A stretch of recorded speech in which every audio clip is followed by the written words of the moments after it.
Today is Sunday, several minutes after noon, and I'm here today with you in order to discuss something really important that have been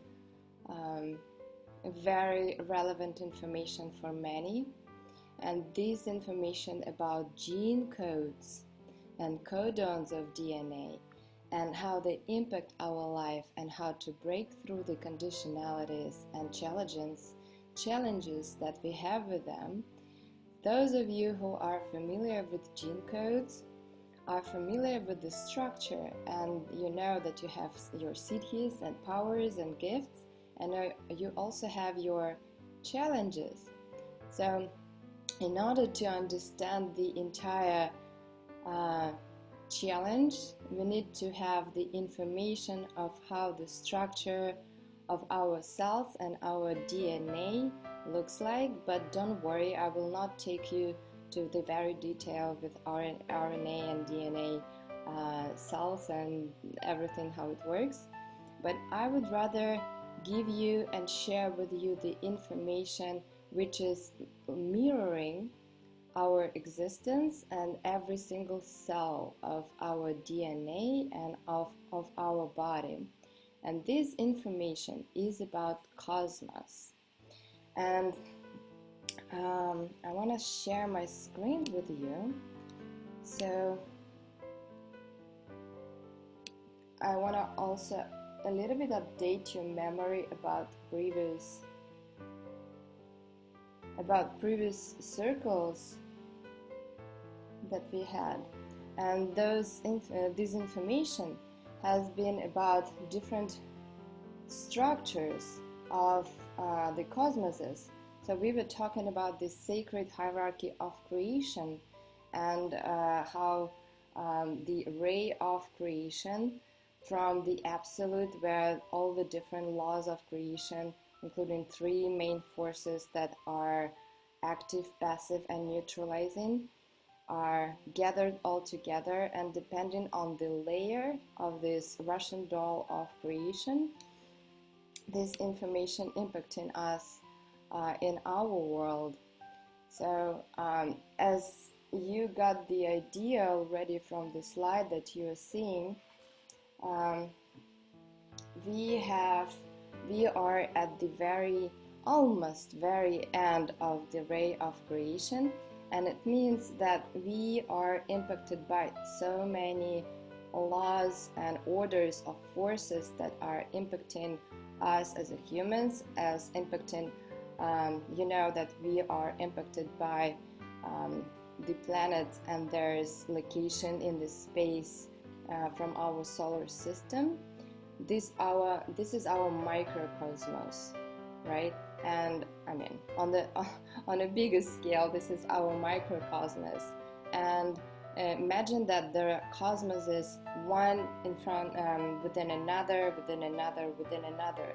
So the cosmos that we are able to perceive as human beings is just a tiny little piece that is impacted by 48 orders of the forces that are impacting our ecosystem and our Earth. So in order to understand how all this cosmos is being formed, I would like to introduce you to the concept that probably not new for many of you, and this is a concept of the day of creation, and also the darkness and light. So you probably know that the darkness is the highest frequency of particles vibration, the pure potentiality and pure potential of it, the absolute nothingness and absolute emptiness. And when its frequency slows down, the frequency of the pure potentiality, the darkness, the absolute darkness of the absolute, it becoming a pure light. So when the frequency is slowing down, the darkness becoming light, right? And this is a beginning of a creation cycle, the day of creation, or Manvantara in Sanskrit. And one Manvantara is 306 million years long. there are different systems and different calendars of different civilizations that are this or another way are representing these cycles of creation. And for example, our cycle started only 15 billion years ago, and the Earth age is just 4.5 million years. And one Manvantara has begun when one cycle of Manvantara has begun, from what we know is a Big Bang, right? The full cycle will be completed when everything goes back into the initial state, the great nothingness, the emptiness of the absolute, the full potentiality. And in our understanding, it means that everything will be devastated after the manifestation of all current forms of creation. And it will go through all possible varieties of experiences and stages of evolution of consciousness of all beings. In other words, all forms, all living organisms will go back to the womb of God, Father, Mother, God, the Absolute, where it started. So these cycles are the breath of Shiva, or can be called the sacred fire of creation. So how did all that started? Again, when the impulse of creation began, it slows down the frequency of the particles' vibration in the pure potentiality of the great nothingness and creates light. And this sacred fire is not the burning fire we know, but it's a cosmic fire that doesn't have any qualities except that it's light itself. And this light is a building material, this energy that gives birth to different types of matter, from the most fine like neutrons and neutrinos, cosmic dust, to other matter in all its states, depending on the density. And also the cosmic ray of creation, it creates the different densities as the environment for the different types of manifestation of matter. And also there are 3 cosmic laws that are penetrating the entire creation at all levels. And let's go back to the concept of the 7 cosmoses, which is one within another. It is each cosmos has the direct connection with all beings within the cosmos or the world itself. It means that it has 3 forces of the absolute and 3 its own forces, and also the number of connections with all the beings influenced by the number of forces of other worlds. Imagine that we are under the impact of 48 orders of forces, and everything is in each cosmos is completely mirrored. So we are, as creatures, as humans, as beings, and the people, the race that lives in under the 48 laws of laws of creation, we are completely mirroring in our DNA, in each of our cells, we completely mirroring the entire creation.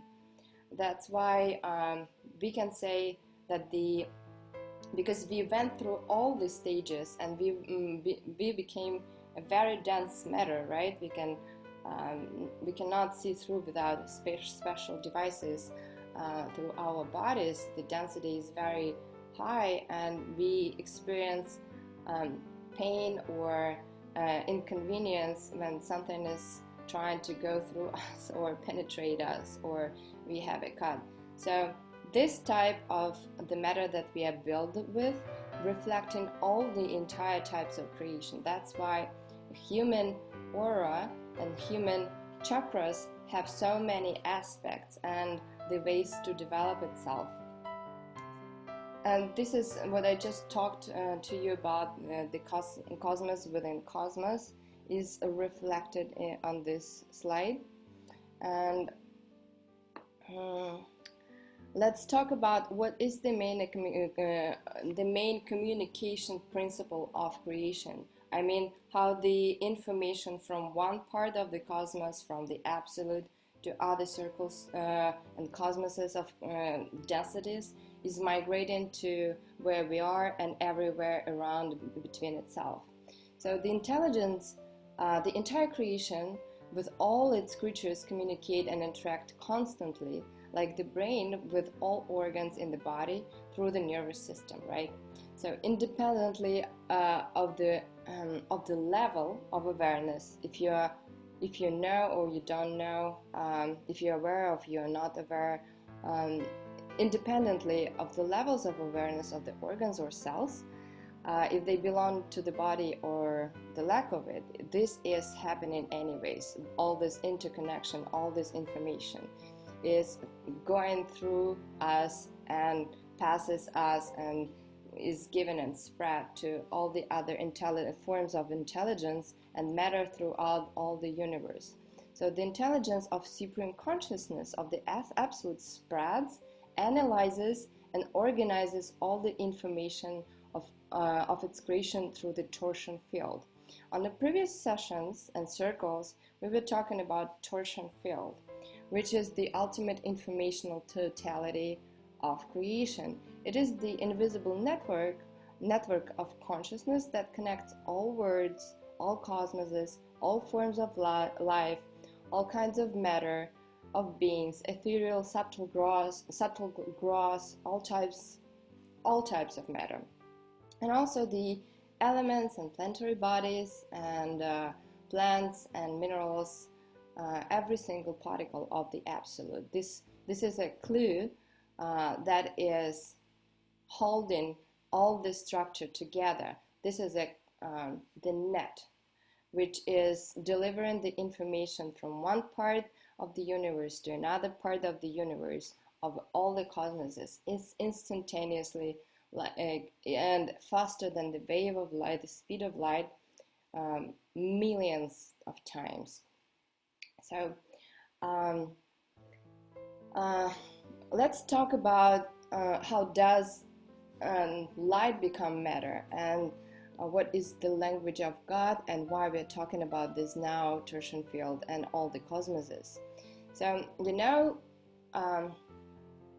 that the sound vibrations, somebody in several different cultures call them creators or devas on the different levels of a creation. They create a variety of shapes from a pure potentiality of the absolute nothingness and emptiness.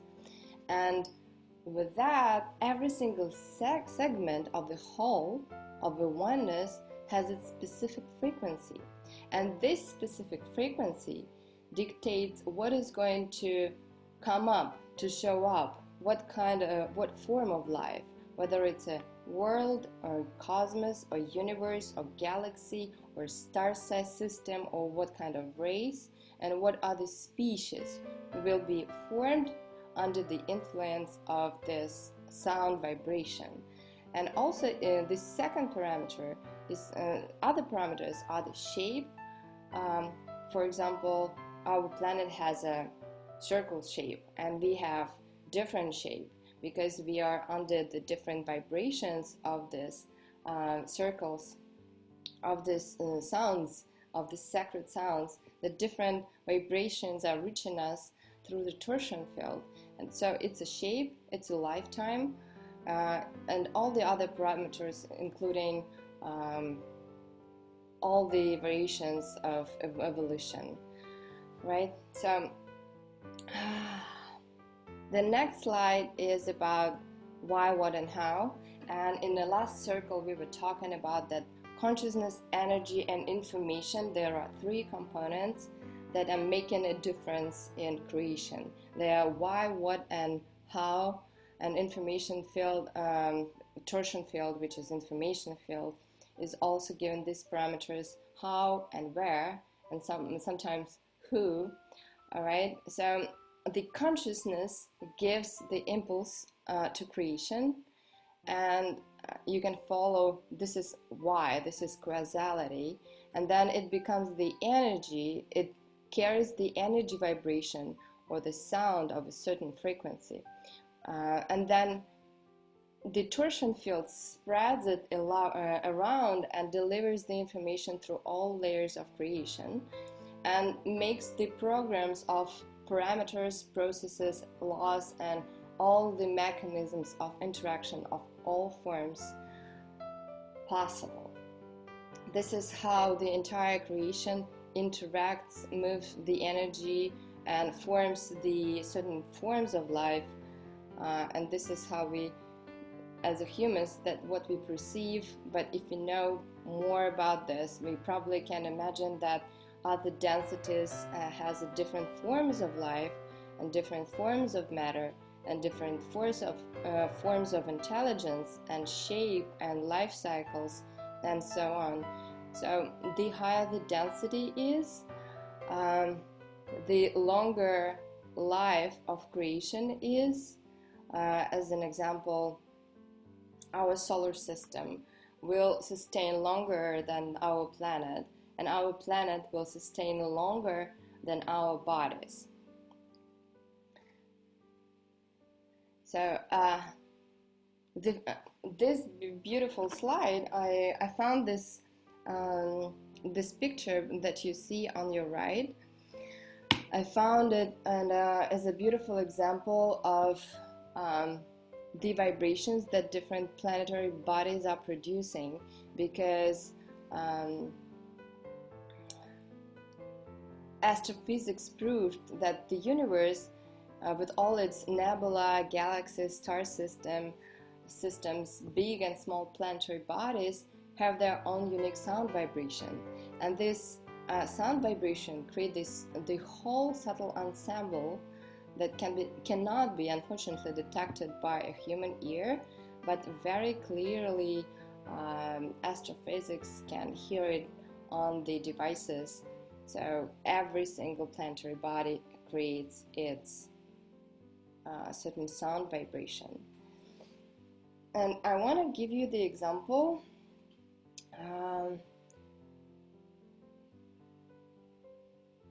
about how ancient civilizations have been using these sacred sounds.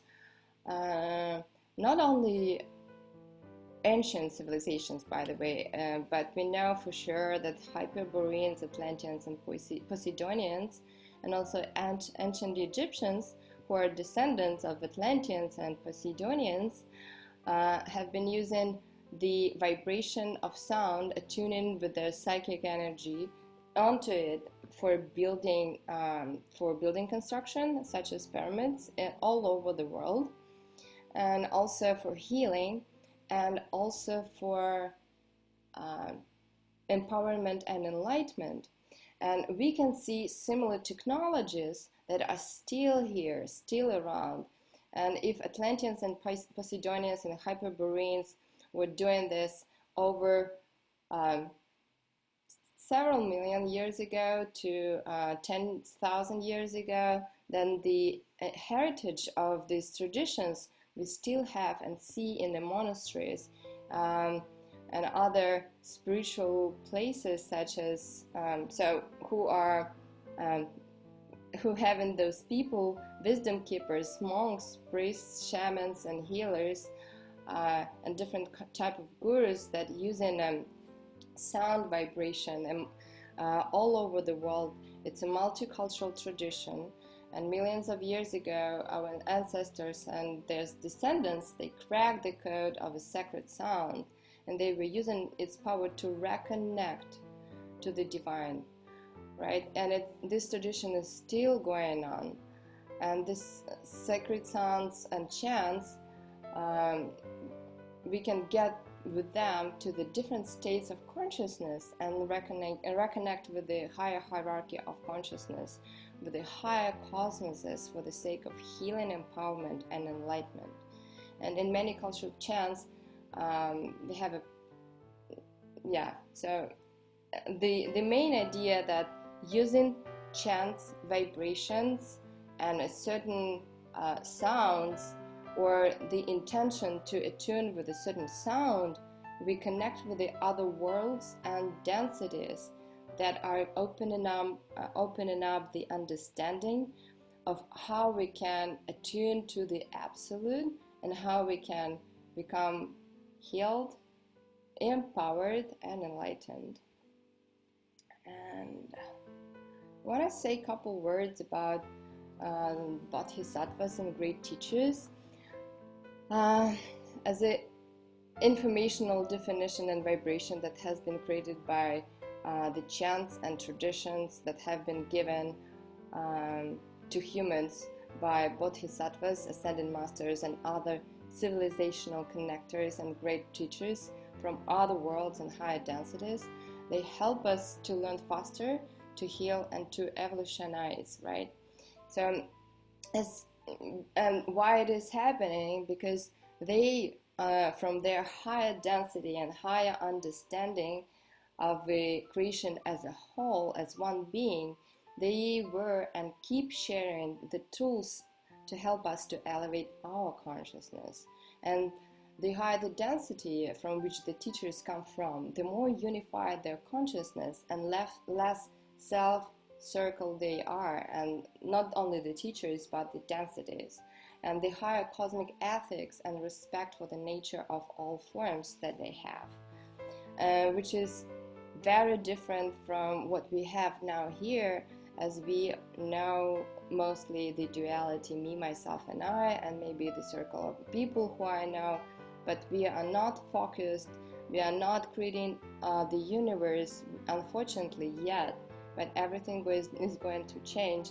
We are not creating the universe with the full responsibility that every thought, every action, everything is impacting the entire humankind, the entire universe. So these ascended masters, bodhisattvas, who came to serve to our planet to help us to elevate our consciousness, they know that in order to succeed as the creation, the whole, the one creation, they need to help others who are lower on the level of consciousness to help evolve sooner, faster, right? So that's why they do it. Not all the beings, not every single being that are known or can show up want good for you, but we will talk about later, in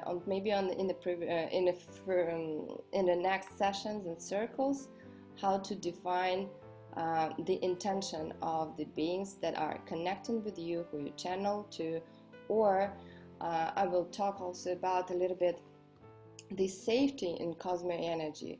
So the frequencies that we use in CosmoEnergy, they are the fruit of a lot of work of many civilizations that have been connected to the certain frequencies through the higher spheres, the higher egregores, to attune with the frequency of absolute. And some of those frequencies even having the names of great teachers and masters, and other frequencies that different nations, civilizations, and wisdom keepers, including all the known possible civilizations that you know of the past, and all the cults, not all the cults, but those cults that are dedicated to the higher spheres and Ra and other frequencies of the universal love and universal oneness. They are very good servants to us, because we have the opportunity to reconnect with exactly those energies that they were communicating to, and that's why we have much higher possibilities and probabilities to evolve in this lifetime and get the consciousness of a complete beings. And here in the next slide, I put down the slide about DNA karma and CosmoEnergy. Why I put together all these three. As you know, as we started talking about the DNA in the beginning of the circle, You know that your DNA sequence is something, there is a number of gene codes that you're going to go through in your lifetime. If you're lucky, you can achieve the top, your superpowers, right? And in order to go through these lessons, and by the way, gene codes number is 64, and the codons number in the genes are 64. So, and every single human being, you have a program, right? And I do have a program, and everybody has a program. But in order to unfold the potential of our program and not to be on the level 4 in our evolution, like level 4 means we're not really achieving anything, and we staying in the same consciousness, and another next time when we'll be ready to reincarnate to a physical body, our soul will be getting similar tasks because the program is incomplete.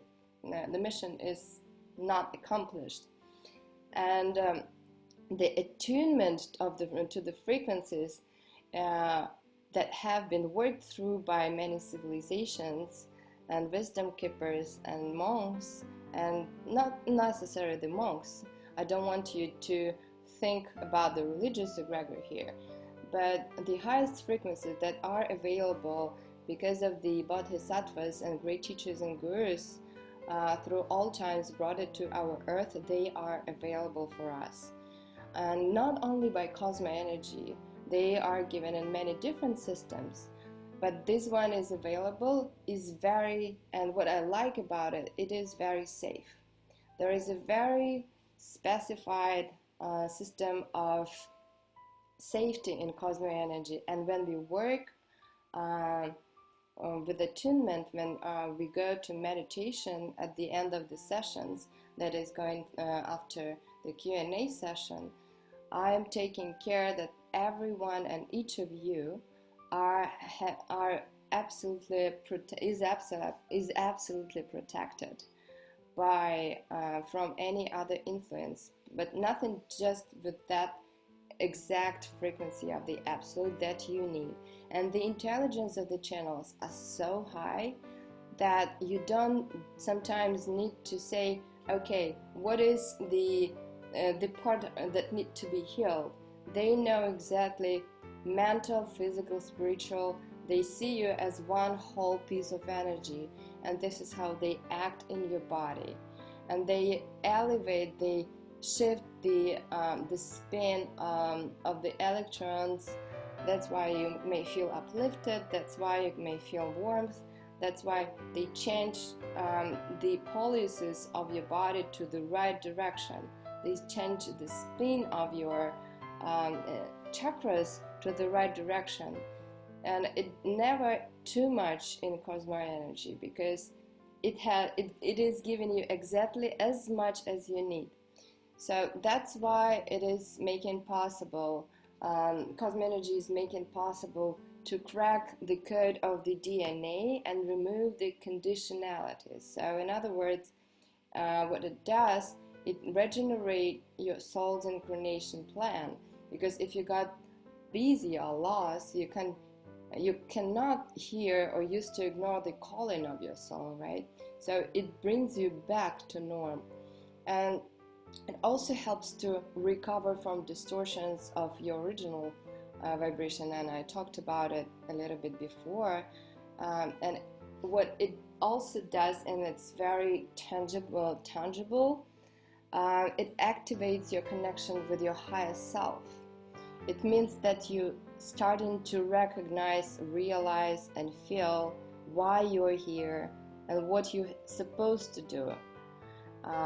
What you're not supposed to do.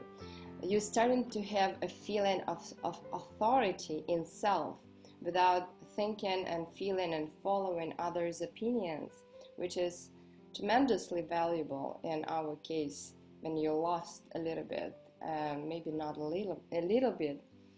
And it does attune with a high level of consciousness. You understand that, and it breaks through the conditionality and impact of the lower spheres and egregores, meaning that you're breaking through the habits, the patterns of thinking and behavior that are brought by the lower types of egregores, the 7 egregores that we have here, and many other sub-levels of these egregores, such as generic, education, medicine, work, state, and some others. And what it does, and we talked about it, what it else does, it activates the new DNA codons, and it helps your genetic code to be unfolded completely, so you're not stuck at any of your challenges, and you're not having the inertia, but you're kind of at the launch pad of your life, and you're pursuing your life with a red flag or white flag, depends on what is the goal.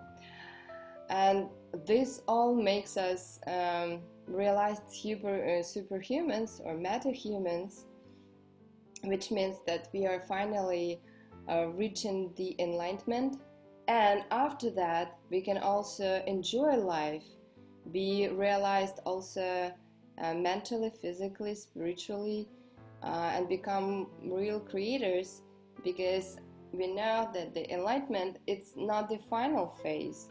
It's the phase that we're supposed to reach in this lifetime in order to enjoy life, finally, right? So even if we are programmed to a certain life scenario by DNA and carrying out our karma, all these tools that we have been given and channeled through the great teachers of all times by shining the light of the higher spheres of creation and consciousness, they help us to attune with the cosmic absolute vibrations and break through the multiple conditionalities and raise our frequency and eventually heal, evolve. And in CosmoEnergy, we use the vibrational codes of the channels, the keys, to attune with the certain resonances of the higher spheres, the codes of the absolute. And that allows us to heal physically and mentally, to grow spiritually, and get to a realization of our absoluteness and evolve.